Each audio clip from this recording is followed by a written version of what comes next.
ई-रेट student academy में खुश आमदीद। आज का जो हमारा सेशन है वो माइक्रो इकोनॉमिक्स को लेकर है। आज हम माइक्रो इकोनॉमिक्स में जो बात करने जा रहे हैं बेसिकली लीनियर एक्सपेंडिचर सिस्टम। ये बेसिकली एक इकोनोमेट्रिक मॉडल होता है, लेकिन इसको हम यहाँ इकोनॉमिक्स में इसलिए डिस्कस कर रहे हैं क्योंकि हम डिमांड की बात कर रहे हैं।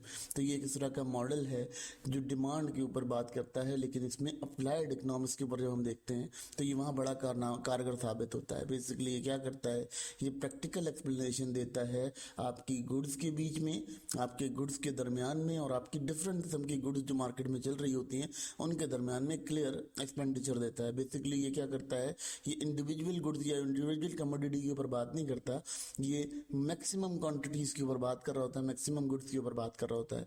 फिर ये क्या करता है, ये कंज्यूमर के बिहेवियर को शो कराता है, कंज्यूमर के लाइफ स्टाइल को भी शो कराता है, उसकी स्पेंडिंग्स को भी शो कराता है कि वो किस तरह से स्पेंडिंग कर रहा होगा। बेसिकली इकोनोमेट्रिक्स के लिए, इकोनोमेट्रिशियंस के लिए ये बहुत इंपॉर्टेंट होता है कि वो किसी भी मॉडल को इस तरह से एनालाइज कर पाएं, क्योंकि बेसिकली उन्होंने आखिरी हद तक जाना होता है कि कितनी रिसोर्सेज अप्लाई हो रही हैं, कितनी रिसोर्सेज यूज हो रही हैं, कितने रिसोर्सेज का वेस्टेज हो रहा है। इस तमाम का जो एनालिसिस है वो दिया जाता है।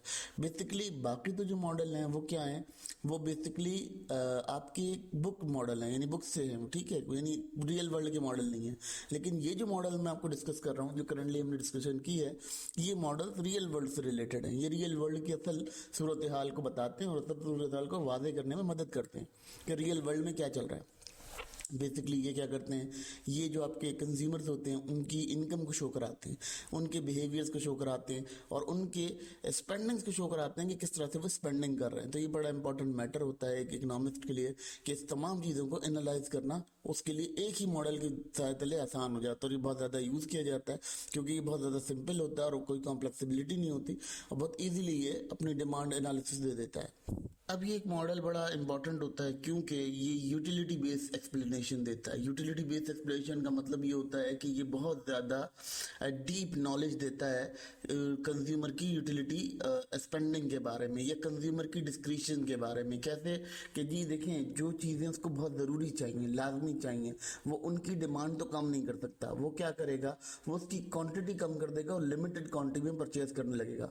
लेकिन क्या होगा, जब कंज्यूमर उसी क्वांटिटी को बढ़ा देगा, यानी कंज्यूमर उसी क्वांटिटी को इंक्रीज कर देगा, यूज उसका बढ़ जाएगा। जब उसका यूज बढ़ेगा तो वो ऑटोमेटिकली जो डिमांड है उसकी ऑटोमेटिक वो फ्लक्चुएट नहीं होगी, बल्कि वो रेजिलियंट रहेगी, फ्रिक्वेंट रहेगी। यानी किसी एक की इनकम जो है वो कम है तो उसने क्या करना है, उसने मस्ट कुछ छोटी छोटी सब्सिट्यूट को लेना जरूरी है, क्योंकि वो गुड्स जो लेगा उसको हम यहाँ एक वर्ड कहते हैं, यहाँ कहते हैं सब्सिस्टेंस लेवल। सब्सिस्टेंस लेवल का मतलब ये होता है कि बहुत मिनिमम लेवल पर वो हर चीज को इस्तेमाल करेगा जो इकोनॉमी के अंदर मौजूद है। ऐसा नहीं है कि वो कोई चीज छोड़ देगा। लेट्स सपोज मार्केट में अगर सर्फ आ रहा है तो सर्फ की बहुत सारी किस्में आ रही हैं, ठीक है, लेकिन एक खास सर्फ है जो सारिफ को पसंद है, या सारिफ की लॉयलिटी है सर्फ के साथ, तो वो उस चीज को लेना पसंद करता है, तो उससे उसकी डिमांड फ्लक्चुएट नहीं करती। वो अपनी मिनिमम लेवल तक जाएगा लेकिन वो उसको यूज करेगा। अच्छा, उसके बाद क्या होगा, उसके बाद जो बचा हुआ डिमांड का वर्क, जो उसका बचा हुआ वो होगा ना, क्या नाम है, जो बची हुई इनकम होगी, वो मजीद लो चीजों पर इन्वेस्ट करेगा, यानी मजीद चीज़ों पे स्पेंड करेगा। तो ये जो यूटिलिटी फंक्शन है, ये यूटिलिटी फंक्शन हमें एलईएस से देखने को मिलता है कि एलईएस बड़े अच्छे से डिफाइन करता है इसको, बहुत अच्छे से वेरीफाई करता है कि कस्टमर ने कहाँ कहाँ किस किस तरह से डिस्क्रिप्शंस करनी है, कहाँ कहाँ वो खर्चे करेगा, कहाँ कहाँ वो स्पेंडिंग्स करेगा, वो तमाम स्पेंडिंग्स के बारे में बहुत क्लियर एक्नॉलेजमेंट देता है। तो ये बड़ा इंपॉर्टेंट मैटर है हमारे लिए, हमें देखना भी ज़रूरी है क्योंकि ये चीज़ें हमारे लिए बड़े फ़ायदेमंद होती हैं, क्योंकि बीइंग इकोनॉमिस्ट हमें ये सब एनालिसिस करना पड़ता है। जब हम पार्ट ऑफ द गवर्नमेंट होते हैं या पार्ट ऑफ द किसी भी इंस्टीट्यूशन का पार्ट होते हैं तो वहाँ ये चीज़ें आपकी एनालिसिस की हिस्सा होती हैं, तो इसलिए आपको ये तमाम चीज़ें समझना ज़रूरी हैं।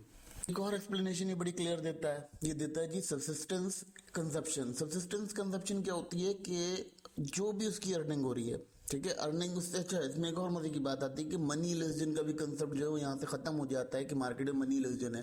पहली तो बात कह लेते हैं कि ये है क्या, सब्सिस्टेंस इनकम जो है या सब्सिस्टेंस जो कंजप्शन है वो इनकम से रिलेट करती है। आपकी इनकम अगर थोड़ी है तो आप लाजमी तौर पे कुछ चीज़ों में, मार्केट में जो गुड्स होंगी, सर्विसेज होंगी, उनको आप जरूर यूटिलाइज करेंगे क्योंकि वो आपकी ज़रूरत है।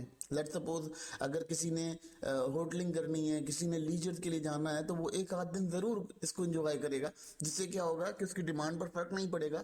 एक आध दिन अगर वो एंजॉय कर रहा होगा तो वेरी नेक्स्ट डे कोई और एंजॉय कर रहा होगा। ठीक है, बिल्कुल इसी तरह से अगर हम बात कर लेते हैं कि आपके बिजली के बिल हैं, पानी के बिल हैं, गैस के बिल हैं, उनके ऊपर कोई कंप्रोमाइज नहीं हो पाएगा। तो फिर क्या होगा कि वहां पर जो है कंज्यूमर की कुछ ना कुछ अर्निंग जाया हो रही होगी या वो वहां पर इस्तेमाल कर रहा होगा। यानी इस तरह से क्या कहना चाहिए कि कहना ही चाहते हैं, इनकी मॉडल की कंडीशन ये है, वो ये कहते हैं कि मिनिमम स्पेंडिंग जो है वो कंज्यूमर लाजमी तौर पर गुड्स एंड सर्विसेज पे करता है पूरी मार्केट में। ठीक है, और इसकी वजह से क्या होता है, जो बची हुई इनकम होती है फिर वो अपनी मजीद वांट्स होती हैं या अपनी नीड्स होती हैं, उसको वो तमीज से खर्च करता है। यानी जैसे देखिए, लेट्स सपोज एक एग्जांपल ले कि अगर आप राशन लेते हैं, ठीक है, वो राशन क्या करता है, वो राशन आपके घर में आ गया, ठीक है, वो एक कंजप्शन है, लाजमी लेनी है, आपने राशन ले लिया, ठीक है, यूटिलिटीज पे कर दी। अब क्या हुआ, अब जो उससे जो बची हुई इनकम है उसको जब आप इन्वेस्ट करेंगे तो वो आपकी एक्स्ट्रा वांट के ऊपर खर्च करेंगे या एक्स्ट्रा नीड्स के ऊपर खर्च करेंगे। तो ये मॉडल इस तरह से आपकी इकोनॉमी एनालाइज करता है कि इकोनॉमी के अंदर चल क्या रहा है, या इकोनॉमी किस तरह से बिहेव कर रही है। अब लीनियर रिलेशनशिप की बात करते हैं। मॉडल एक और चीज से बात करता है, लीनियर रिलेशनशिप के ऊपर। लीनियर रिलेशनशिप किस चीज के दरमियान है, इनकम और प्राइसेस के दरमियान में जो लीनियर रिलेशनशिप है, उसी से हम मालूम करते हैं कि हमारी जो ईच डिमांड है, ईच गुड की जो डिमांड है वो कितनी है।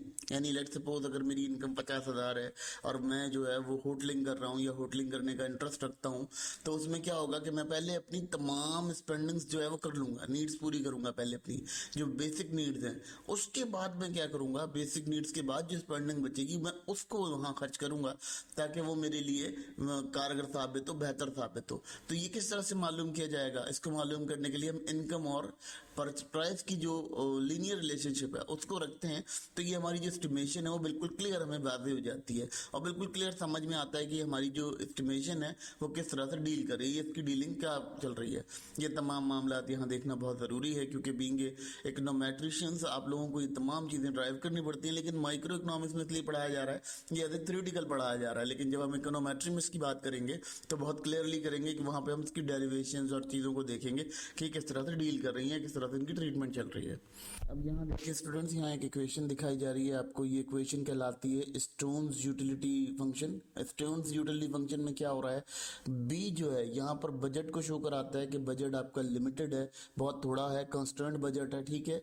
और जो आपका वाई है वो आपका क्या है, वो आपकी इनकम है, जितनी भी इनकम है या मैक्सिमम क्वांटिटी ऑफ गुड किसी ग्रुप की इस्तेमाल हो रही है वो है, ठीक है। अब क्या होता है, यहाँ पर आपको जो क्यू देखा जा रहा है वो क्यू आपकी जो है इनकम फ्लेक्सिबिलिटी या प्राइस फ्लेक्सिबिलिटी को हम वहां रख सकते हैं। चेंज होती रहती है क्योंकि जब हम इकोनोमेट्री में बात करेंगे तो बहुत डिटेल में करेंगे। यहाँ हम आपको सिर्फ एक फंक्शन दिखा रहे हैं कि ये फंक्शन करता क्या है। फिर क्या होता है, इसकी सिचुएशन क्या होती है कि ये दोनों के दोनों मैक्सिमम और मिनिमम क्वांटिटीज को जब हम देख लेते हैं, हमें ये एनालाइज हो जाता है कि मिनिमम बजट उसका क्या है और मैक्सिमम बजट उसका क्या है। उस सूरत में हम क्या करते हैं, उस सूरत में हम बी को लेट सपोज 1 कंसिडर कर लेते हैं, यानी एक है, एक का बजट है, ठीक है, यानी वो एक गुड खरीद सकता है, कांस्टेंट बजट इतना है कि वो एक गुड खरीद सकता है। तो अब हम उससे जितनी भी हमारी जो गुड्स है, नंबर ऑफ गुड्स बिक रही हैं, वो नंबर ऑफ गुड्स को मल्टीप्लाई कर देंगे तो हमें समझ में आ जाएगा कंज्यूमर की डिमांड क्या है या ओरिजिनल डिमांड क्या है। फिर हम इसको ग्राफ प्लॉट कर सकेंगे और इजीली इसको देख सकेंगे किस तरह से ट्रीट किया जा रहा है, किस तरह से डील किया जा रहा है। बेसिकली इक्वेशन जो है बहुत डिटेल में है, इसको ऑपरेट करना पड़ेगा। तो हम इकोनोमेट्री के जब सेशन में आएंगे तो अगर हम इकोनोमेट्री में से पढ़ाएंगे तो आपको ज़्यादा क्लियरली समझ आएगा। लेकिन यहाँ ये एक बेसिक आपको इंट्रोडक्शन दिया गया है माइक्रो इकोनॉमिक लेवल पे कि ये इस तरह से डील किया जाता है।